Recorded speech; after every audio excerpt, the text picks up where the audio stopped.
Irmãos da PIBAB e da IBCO, nós vamos dar início a mais uma série de estudos. Dessa vez nós estaremos baseados no livro do John Piper, chamado Coronavírus e Cristo. E a partir de agora, nos próximos dias, nós veremos a cada dia um capítulo desse livro.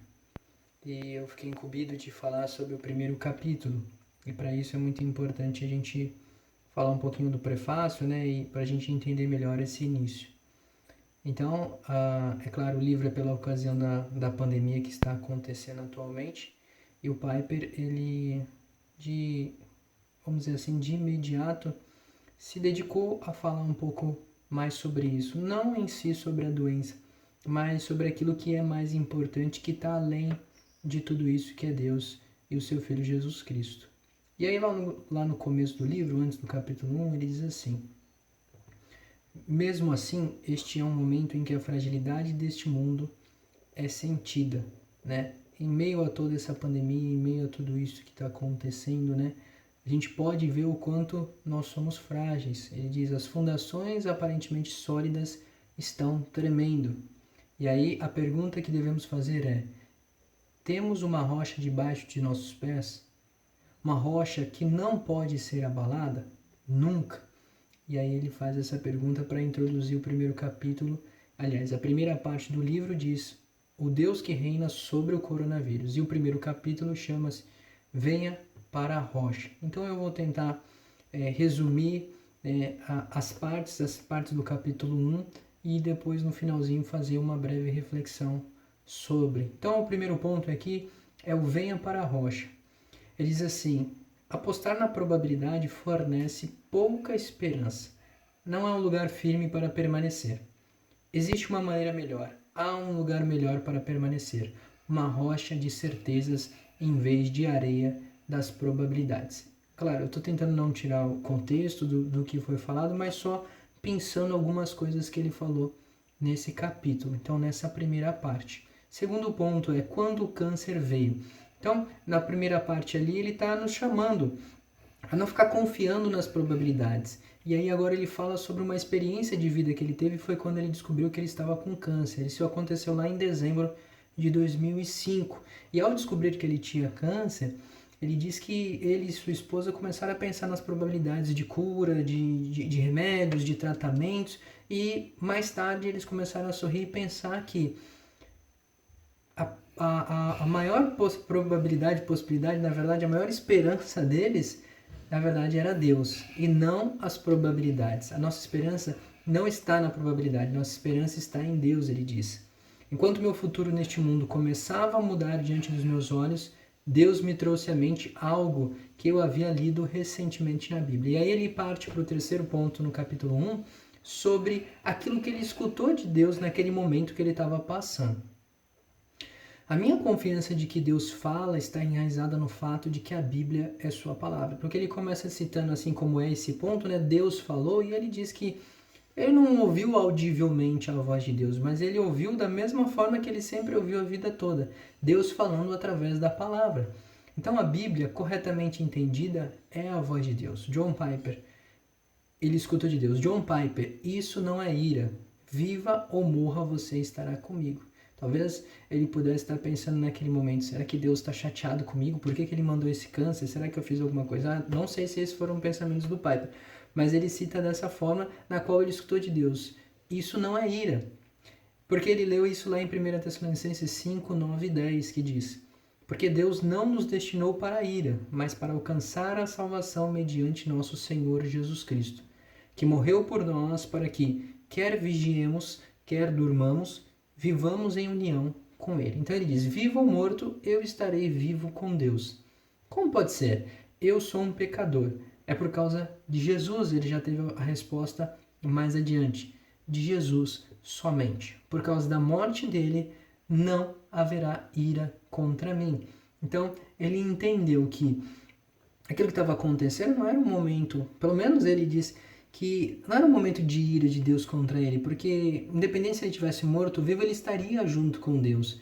E aí ele diz que esse entendimento, claro, não porque ele tinha algum mérito ou tem algum mérito, mas por causa da graça de Deus. por causa da morte do seu Filho Jesus Cristo. No quarto ponto, que é metade aqui do capítulo 1, diz assim: a rocha é sólida apenas para o porvir, no qual John Piper ele faz, né, algumas colocações sobre o entendimento das pessoas ou do questionamento das pessoas que será que essa esperança ou o agir de Deus, na verdade, é só para o futuro?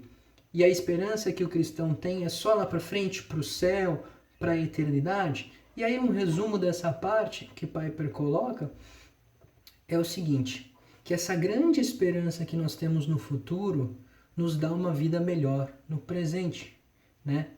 Então, alguns pontos aqui. O objeto da esperança é o futuro. A experiência da esperança está no presente. E essa experiência atual é poderosa. Esperança é poder. Poder presente. A esperança impede que as pessoas se matem. E aí ele cita várias coisas que fazem o ser humano se mover por causa da esperança. Então, como diz o ponto aqui, né? A rocha é sólida apenas para o porvir, e ele coloca que não. É por causa da esperança no porvir que nós agimos hoje. E aí o quinto ponto é suas mãos sobre o vírus. Então, ele diz assim: viva ou morra, você estará comigo. Então, essa esperança, através da morte e ressurreição de Jesus, me faz querer derramar a minha vida para o bem dos outros agora, especialmente para o bem eterno deles. Isso me leva a estar apaixonado por não desperdiçar a minha vida. E isso tira o tremor.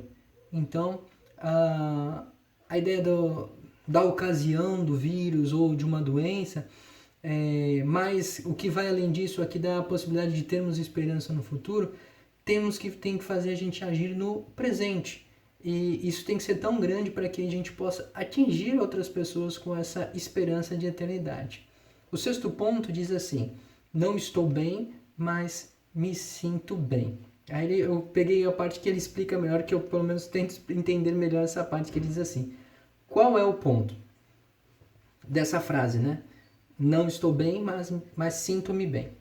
O ponto é o seguinte: a principal razão pela qual não devemos dizer estou bem é que somente Deus sabe e decide se você está bem. Agora, dizer eu estou bem quando você não sabe se está bem e não controla se está bem é como dizer amanhã irei para São Paulo e negociarei lá, quando não tem ideia se estará vivo amanhã, muito menos negociando em São Paulo. Isso ele tira do texto de Tiago, capítulo 4, do 13 ao 15, que diz assim: escutem agora, vocês que dizem, hoje ou amanhã iremos para a cidade tal, e lá passaremos um ano e faremos negócios e teremos lucros.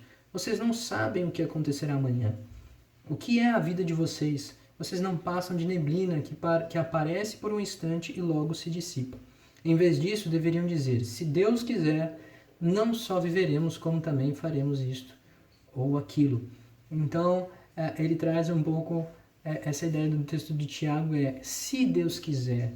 Será que Deus vai querer que eu esteja vivo? Essa é a vontade de Deus, que eu faça essa ou determinada essa coisa ou outra coisa?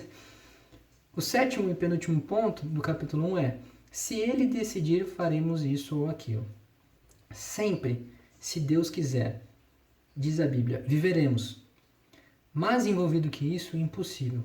Não apenas vivendo ou morrendo você estará com Deus, mas também Deus decidirá se você viverá ou morrerá. Agora, se eu decidir, você irá viver. Se eu decidir, você irá morrer. E até você morrer, por minha decisão, eu decidirei se você faz isto ou aquilo.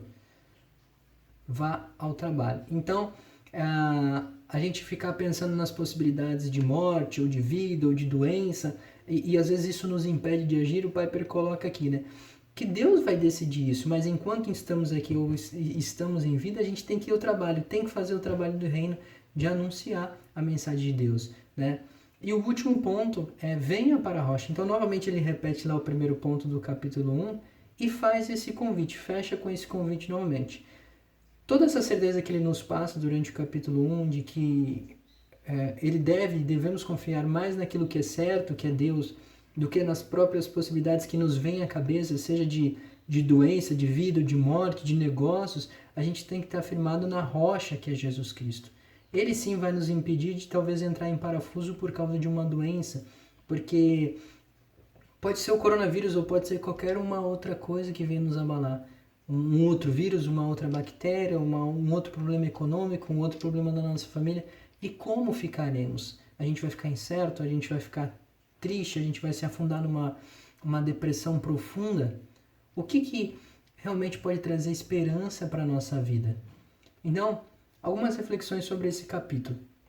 Primeiro ponto, em meio a toda e qualquer probabilidade, nós temos nos firmado na palavra de Deus, ou estas possibilidades nos assustam e nos paralisam? Como uma pergunta para a gente pensar.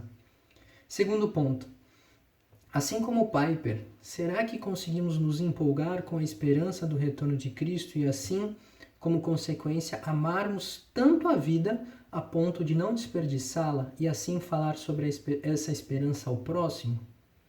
E o último, como diz em Tiago 4, 13 ao 15, se Deus quiser, faremos isso ou aquilo. Você tem conseguido viver com absoluta certeza de sua total dependência da vontade de Deus? Ou você ainda tenta colocar seus planos à frente dos planos de Deus? Bom, essa foi uma tarefa bem difícil, pelo menos para mim, de poder refletir nesse livro, assim, claro, como na palavra de Deus, né? Mas que realmente isso possa trazer de reflexão para a gente. Se você não leu, claro, é bem importante você voltar e ler o capítulo do livro que foi colocado no grupo do WhatsApp da igreja, ou você tem acesso a isso na internet, e depois talvez parar novamente para pensar nesses pontos. Que Deus possa nos abençoar e a gente possa estar focado na palavra de Deus e viver na dependência dele.